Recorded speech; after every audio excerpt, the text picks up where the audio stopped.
मुंबई लोकलने प्रवास करणाऱ्या लाखो मुंबईकरांसाठी महत्त्वाची बातमी आहे। सीएसएमटी ते परळ स्थानकादरम्यान 5व्या आणि 6व्या ट्रॅकसाठी मध्य रेल्वेकडून चाचपणी करण्यात येते।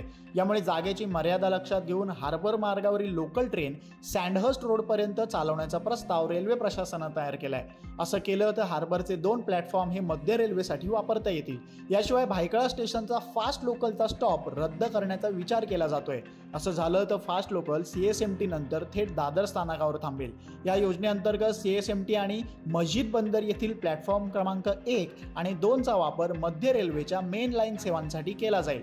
त्यामुळे सीएसएमटी मधील 1 ते 7 पर्यंतच्या सर्व प्लॅटफॉर्मवरून मध्य रेल्वे धावेल।